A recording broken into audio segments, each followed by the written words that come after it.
আগামী বাংলাদেশ গড়ার জন্য যে একটি জাতীয়তাবাদী শক্তির ঐক্য দরকার, আমি মনে করি আজকে রবিউল হাসানের এই আমার ধানের শীষের পক্ষে সমর্থন দেওয়ার তারই একটি দৃঢ় পদক্ষেপ বলে আমি মনে করি।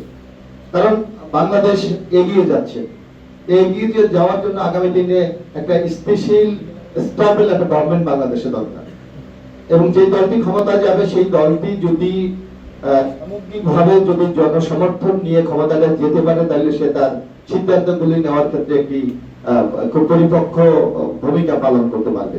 যার জন্য আমি মনে করি আজকের এই গণ অধিকার পরিষদের ধানের শীষের প্রার্থীর পক্ষে এই সমর্থন আমাদের আগামী দিনের পথ চলাকে আরো বেশি শক্তিশালী করবে, আরো বেশি দৃঢ় করবে, এবং আগামী বাংলাদেশ গড়ার ক্ষেত্রে আমরা যৌথভাবে কাজ করে যাব। এই জন্য আমি রবিউল হাসানকে আমি আমার ব্যক্তিগত পক্ষ থেকে এবং আমাদের দল বাংলাদেশ জাতীয়তাবাদী দলের পক্ষ থেকে তাকে ধন্যবাদ এবং কৃতজ্ঞতা জানাচ্ছি। আমি আশা করি শুধু সমর্থন নয়, আগামী দিনে আমাদের যে চ্যালেঞ্জগুলি আছে বাংলাদেশের জন্য, সেই চ্যালেঞ্জগুলি মোকাবেলায় রবিউল হাসান তথা গণ অধিকার পরিষদ আমাদের সাথে থাকবে। যেমনি ভাবে নির্বাচনে আমরা অনেক আসনে সমঝোতা করেছি, আশা করি রাজনৈতিক মাঠেও আগামী দিনে এই সমঝোতা আমাদের একটা সুখী সমৃদ্ধি বাংলাদেশ গড়ার ক্ষেত্রে খুব সহায়তা করবে। কথা বলা পটুয়াখালী 4 আসনে এক অন্যান্য রাজনৈতিক সমঝোতা ও ঐক্যের সৃষ্টি হয়েছে।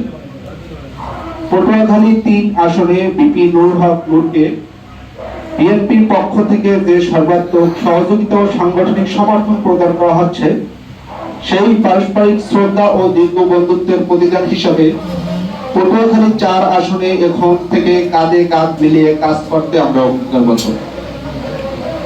আজ এই যৌথ সংবাদ সম্মেলনের মাধ্যমে আনুষ্ঠানিকভাবে জানানো যাচ্ছে যে পটুয়াখালী 4 আসনের সামগ্রিক উন্নয়ন ও রাজনৈতিক স্থিতিশীলতা নিশ্চিত করতে গণ অধিকার পরিষদের মনোনীত প্রার্থী জনাব মোহাম্মদ রবিউল হাসান ধানের শীষের প্রার্থী এবিএম মোশাররফ হোসেনের প্রতি পূর্ণ সমর্থন ব্যক্ত করেছেন।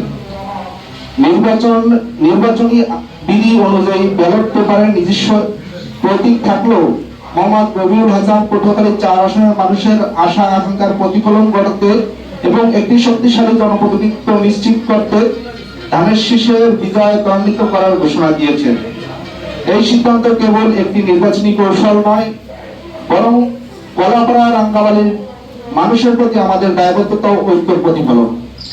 প্রিয় সাংবাদিক ভাইয়েরা, এই সমঝোতার ফলে পটুয়াখালী 4 আসনে বিএনপি ও গণ অধিকার পরিষদের নেতাকর্মীরা এখন থেকে একটি শক্তিশালী টিম হিসেবে মাঠে থাকবে।